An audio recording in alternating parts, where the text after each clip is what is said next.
O deputado federal mineiro Zé Silva, do Solidariedade, foi o único deputado federal de Minas Gerais que participou da COP26 em Glasgow, na Escócia. Hoje está completando um mês que a Conferência das Nações Unidas sobre Mudança Climática terminou. E nós vamos retomar uma entrevista que nós fizemos no finalzinho da COP com o deputado Zé Silva, lá na Escócia, em que ele fala sobre a importância do Brasil nesse cenário de negociação do mercado de carbono e também para a preservação do meio ambiente. Bem, o Brasil, nós temos a segunda maior cobertura de vegetação nativa do mundo. Nós organizamos um conjunto de projetos no Congresso Nacional que é chamada Pauta Sustentável, a Pauta Verde. Desses, 2 são da minha autoria. E o desafio da humanidade que você está acompanhando aqui, as quase 200 nações, é produzir alimentos e ao mesmo tempo preservar o meio ambiente. Tanto que a ONU espera que o Brasil, até 2050, produza 40% da quantidade suplementar de alimentos que a população mundial vai precisar. Esses 2 projetos que eu trouxe aqui, já estão tramitando no Congresso Nacional, são muito práticos. Eles, inclusive, já estão sendo implementados em alguns estados. Acertei com o governador Romeu Zema aqui em Glasgow, na Conferência do Clima, e com a secretária de Meio Ambiente, apresentar ao governador e a Minas Gerais. Um deles, ele permite que, com 2 informações que já existem no banco de dados do Ministério da Agricultura, que é a Guia de Trânsito Animal e o Cadastro Ambiental Rural, esses 2 itens colocados na nota fiscal vai garantir uma rastreabilidade, que é você saber de onde veio esse produto, se lá tem queimada ilegal, desmatamento ilegal, trabalho escravo, já que a população do mundo, os grandes compradores, as grandes redes de supermercados só compram produtos que sejam sustentáveis. Então é um projeto simples, o governador do Pará já está implementando, o estudo que foi feito pela Universidade Federal de Minas Gerais, e o outro projeto muda a visão da floresta, tira aquela visão de que é preciso derrubar o mato, plantar a lavoura, para produzir soja, milho para exportação. É a visão da floresta nativa de pé, ela funcionar como uma lavoura, o produtor ser remunerado por prestar um serviço para a população, não só de Minas, do Brasil, da floresta de pé, ela reduzir a emissão dos gases de efeito estufa. E quem paga? Essa é uma boa pergunta. Quem paga são as indústrias, aqueles que produzem qualquer tipo de bem de consumo para a população e ele emite gases de efeito estufa. Para ele fazer essa compensação, para ele equilibrar, ele compra dos produtores rurais. E aí muda, inclusive, a visão do Estado brasileiro, do governo federal. Em vez de fiscalizar e multar o produtor, ele passa a ser incentivado e vai receber por preservar o meio ambiente e preservar a vida no planeta. Qual que é a expectativa do senhor em relação à tramitação desse projeto no Congresso Nacional? Está parado há algum tempo? Não tem algum motivo para entrave? Bom, os 2 projetos, um é de 2017, outro é de 2020, eles ganham força, já que eu fui convidado pela UFMG, uma universidade aqui de Glasgow, para debater junto com a governadora, a senadora Cátia Abreu. Então, o mundo reconhece a importância desses 2 projetos para eles serem aprovados. Há um compromisso do presidente da Câmara dos Deputados de pautar esses projetos sustentáveis até para o Congresso Nacional cumprir seu papel na redução da questão climática do mundo. Então a minha expectativa é no final desse ano, mais tardar no meio do ano que vem, ter os 2 projetos aprovados e os produtores poderem receber os serviços que eles ajudam para cuidar da vida no planeta. Deputado, qual que é o balanço que o senhor faz da participação do Brasil e da participação de Minas Gerais, já que o senhor é deputado federal por Minas Gerais aqui na COP26? Bem, Minas Gerais é um papel destacado, o governador entendeu muito bem a narrativa que nós precisamos trazer para cá. Ele trouxe empresários, trouxe empreendedores, trouxe técnicos, isso é o que o mundo precisa numa mesa de negociações. O Brasil, eu estive na COP25, que aconteceu na Espanha, o Brasil foi o grande par, ele impediu as negociações. A parte técnica do governo federal, ela mudou toda a sua narrativa, deixou de trazer aquela ideia de que só vamos preservar se vocês nos pagarem. Não, o governo reconhece os nossos problemas, os nossos desafios, como acabar com o desmatamento, queimada ilegal, e com isso o Brasil é visto de forma diferente. Não sai como protagonista como já foi, por exemplo, na Conferência Mundial de Paris, mas regular o mercado de carbono, como esses projetos que eu disse, assinar o acordo de redução de 30% da emissão de metano até 2030, assinar o acordo também de florestas, que as cadeias produtivas, as commodities, sem desmatamento. Então o Brasil toma uma postura técnica e, na minha visão, precisa agora da decisão política e dos recursos. Grande expectativa de que as nações ricas coloquem recursos para os países pobres, especialmente, e para países em desenvolvimento como o Brasil, para financiar essa adequação para a redução dos gases de efeito estufa. O que o Brasil precisa de ação prática para que isso funcione?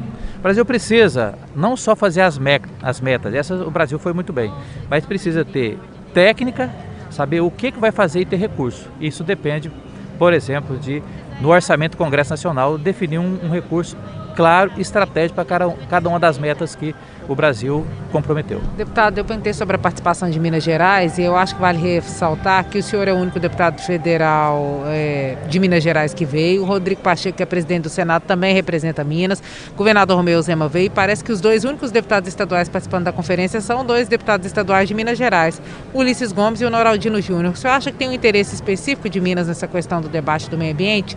Por que ter tantos mineiros aqui debatendo esse tema? Sim, eu vejo... tem uma regra do mercado, que o mercado, especialmente financeiro, ele vende o futuro. E para você entender esse futuro, é preciso você estar dentro dessa divergência de propostas de países. Então, Minas Gerais, como Estado federado, mas os 9 governadores da região amazônica estiveram aqui num consórcio. Então, por isso, o governador Romeu Zema, na minha visão, ele antecipa esse futuro, porque o mercado ele vende o futuro, mas é preciso que você tenha regras claras para esse futuro. E quando ele vem, fala dos desafios de Minas Gerais, também das potencialidades de Minas Gerais, ele participa de um debate, como está participando aqui em Glasgow, do papel do Executivo e do Legislativo. Então, com certeza, Minas Gerais, junto com os estados do norte do Brasil, da região amazônica, sai na frente em relação aos demais. Deputado, ao longo desses dias, deputados de outros estados, também senadores, uma conversa mais de bastidores aí, que poderia existir a possibilidade do senhor concorrer em chapa majoritária para o governo de Minas. Tem isso? O senhor considera essa possibilidade? Uma composição com o governador Romeu Zema ou algo desse tipo? Ou o senhor vai disputar deputado federal mesmo? O foco nosso, eu estou no 3º mandato, é novamente renovar o mandato. Já estou mais maduro, já que eu participo de pautas importantes, como presidente da Comissão de Mineração, da questão das obras paradas no Brasil, a bandeira da agricultura familiar, as questões da sustentabilidade, da competitividade do agronegócio brasileiro, mas missão a gente cumpre. O meu foco, o meu projeto é consultar a população mineira para renovar o mandato, mas eu estou sempre à disposição dos desafios que Minas precisar, mas evidentemente que o foco é deputado federal. Deputado, eu vou convidar o senhor para participar do podcast Abrindo o Jogo, a versão tradicional, que agora nós estamos fazendo a versão COP26 aqui. Eu costumo perguntar um pouco sobre a história dos entrevistados. Hoje eu inverti um pouquinho, eu vou terminar com essa pergunta. Eu queria que o senhor contasse um pouquinho da história do senhor. E o senhor tem um caso de infância em que o raio atingiu a casa do senhor. Conta isso para nós um pouquinho. Bem, eu nasci e vivi no meio rural, já com quase antes de 5 anos de idade. Meu pai trabalhando no campo, agricultor, caiu um raio na nossa casa, dizimou a casa, e tem um rádio que hoje ele me acompanha. Isso faz exatamente 52 anos, vai fazer 53 anos. O rádio partiu em muitos pedaços. Eu perdi a voz, fiquei um tempo sem falar, minha irmã ficou sem falar, minha mãe, meu pai não estava na casa. E depois minha mãe reconstituiu esse rádio. Ele me acompanha, inclusive grande parte das entrevistas que eu faço lá de Brasília, no meu escritório, o rádio ele faz parte ali do enfeite, né? Porque ele tem essa história comigo. Meu pai teve depois um câncer quando eu tinha 6 anos, eu fui para a escola com 9 anos de idade, registrado aos 11 anos. E felizmente com esse aprendizado da agricultura, com os meus pais agricultores, fiz agronomia e tenho muita honra de poder não só ajudar Minas Gerais como extensionista rural da Emater há mais de 30 anos, minha esposa também é extensionista, mas poder ter esse aprendizado, como dizia meu bisavô, que viveu 114 anos e 8 meses, né? Até nos estrangeiros a gente poder aprender. Isso para mim é uma grande honra. Como é que é para o senhor, deputado, que é um homem do campo, como muitos dos bem-sucedidos do mundo são do campo também, que às vezes a pessoa fala, é da roça, não é da roça nada, são as pessoas que estão nas direções das empresas, em cargos políticos e tal. Mas como é que é para o senhor vir aqui, ver gente do mundo inteiro participar desse debate, contribuir para essa discussão em relação ao meio ambiente? Primeiro é um sentimento do dever cumprido, né, de poder como cidadão você garantir às gerações futuras uma terra melhor. E um ponto que eu acho que é fundamental, quando fala das origens do campo, eu vejo muito a gente imitar a natureza. Eu falo que a natureza é tão generosa que quando a gente permite, ela nos ajuda muito. E quem criou no meio rural hoje, meu neto possivelmente não vai ter a mesma oportunidade, você aprende com a natureza, com o vento, com os pássaros, com os animais, com os ruídos que a própria natureza faz naquela interação, e eu sempre procurei prestar muita atenção nisso.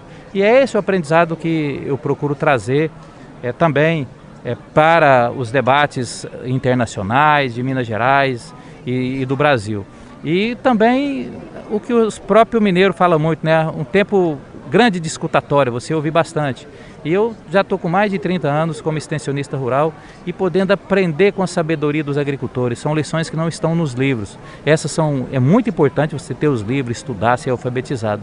Mas as lições que não estão nos livros, que é a lição de vida, não é aquela lição da escola e do livro, mas a lição da vida, eu procuro sempre seguir esse aprendizado com os agricultores, que são mais vividos, né? Quando eu estava muito jovem, ele era bem mais vivido. Hoje também eu faço parte dos mais vividos, com mais de 50 anos. E isso, com certeza, foi a minha grande universidade, é esse aprendizado com os agricultores e com a natureza. Deputado, muito obrigada pela entrevista. Eu que agradeço e também parabéns por você estar aqui, né, cruzando o oceano e vir aqui levar informação para Minas Gerais, para o Brasil. Com certeza as gerações futuras vão reconhecer esse trabalho. Muito obrigada, Dep. A Itatiaia dando notícia de tudo em cima do fato, né? Isso mesmo, um abraço. Nosso agradecimento também aos nossos ouvintes que acompanham o podcast Abrindo o Jogo. Quem quiser enviar sugestões pode fazê-lo pelo e-mail edilenelopes@itatiaia.com.br ou também pelo meu Instagram, @repórter Edilene Lopes. Uma ótima semana para vocês. Abrindo o Jogo com Edilene Lopes.